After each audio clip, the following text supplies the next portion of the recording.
Hi, everyone. Welcome to module number 3 now. So, in module number 3, we're actually picking up the pace a little bit. We're going to be talking about chapters 3 and chapter 4. So, there's a lot of information. So, make sure that you are staying on top of your stuff. You still got discussions, you still have assignments to get through, plus a lot of reading. So, what are we talking about in chapter 3 and 4? Well, in chapter 3, we're going to be talking about economic decision makers. That is the broad topic that we'll be talking about. And so you may say, well, what the heck is that? What does that even mean? Well, there's a couple different components that are involved with that. So you have households, you have firms, you have governments, and you have the entire world. So, of those four things, let's break it down. So, what are households? Well, no, it's not just the home that you live in, although it's very close. A household is an economic unit of individuals living together, sharing resources, and making joint economic decisions. And you may say, huh, that sounds familiar. Well, it's because it's what you exist in every day. So if you live with your parents, or you live with your children, or your siblings, or a roommate, you are defined as a household. You're an economic unit in the economy as a whole. You're making decisions together. You're putting together your resources. You're making joint economic decisions, maybe like your parents, maybe, or maybe you are with your significant other or by yourself. For me, maybe it's me and my dogs. I don't know. So, what do these households do? Well, what they do for the economy is they supply labor, meaning that you work. They supply capital, meaning your money. They supply land, meaning the land that you may own, and they provide entrepreneurship into the economy of creating more businesses. They create income through earning wages, like your job. They create income through earning interest and making profits from their business. And the role in the economy is to participate in these markets so that consumers can, so that consumers can continue to consume. Me and you, we can continue to consume. So without us, there is no business, and without the business, there is nothing for us to purchase or consume. So we kind of live off of one another. It's this cyclical cycle of we put in and we get out. We put in and we get out.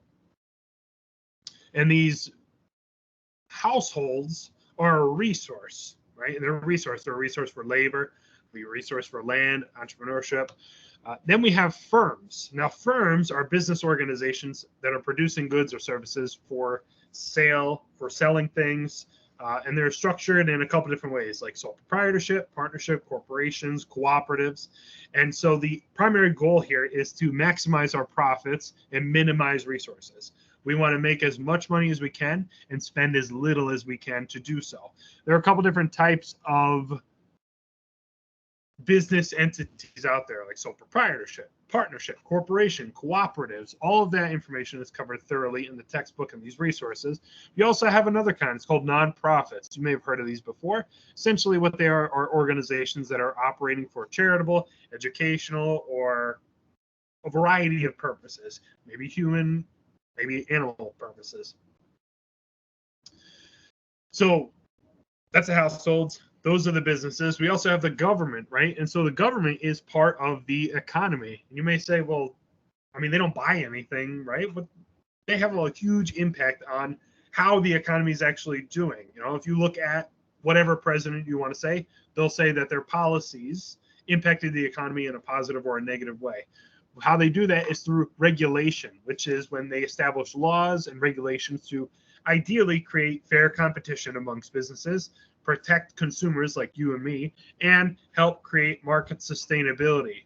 Right? They want to supply, or the idea is that they should supply essential services and infrastructure, and as a result, we pay taxes. So we pay the government, we pay the IRS at tax time, and throughout the year in our paychecks, and they provide infrastructure to us. They provide national security for us.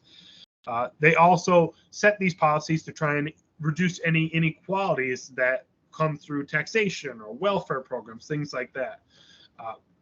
And like I was saying, when it comes to economic stabilization, the idea is that they want to create policies that set us up so that the economy can't explode like it did in 2008, and how it is kind of not doing so hot right now. Even though the economy is doing great, consumers are not really feeling it, right? And the government is trying to do things to correct that, so that way our lives can be better.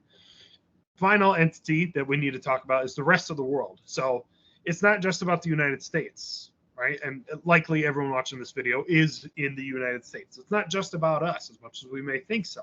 We are one of the biggest economy. We are one of the strongest economies out there. We've been the world leader for a very long time. However, when things happen throughout the rest of the world, it impacts us in our hometowns, right? So the war in Ukraine has impacted gas prices. More specifically, it has impacted food prices, right? The war in Gaza, that impacts prices of goods and services. These different wars, these different natural disasters. The boat that was stuck in I believe it was the Suez Canal during COVID, that impacted the entire supply chain, making everything more expensive and harder to get. COVID as an international pandemic made things difficult to obtain. So there's a lot of things that we need to pay attention to in the global economy. Right? We also have chapter 4 when we're going to talk about supply and demand and markets as a whole. So demand, I'll keep this simple, is the quantity of goods or services that consumers are willing and able to purchase at various prices. So we want things, right? We demand things. And I slam my desk to emphasize that we demand things, right? And so the law of demand is that there is a finite number of things that we as the consumers are willing to purchase, right? So when you look at iPhones or iPads, Apple is going to produce a certain amount because they know we're only going to buy a certain amount. We can't purchase an infinite number of iPhones. So when you look at law of demand and the demand curve, right, this is essentially a graph that shows us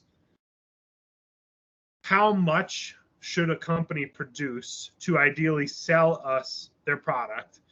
Then you also get into supply, which is the actual supply of these things. And so there's a lot of overlap there. So if you look up a supply and demand curve, you'll see an intersecting point where they show the ideal equilibrium price of what our product should cost.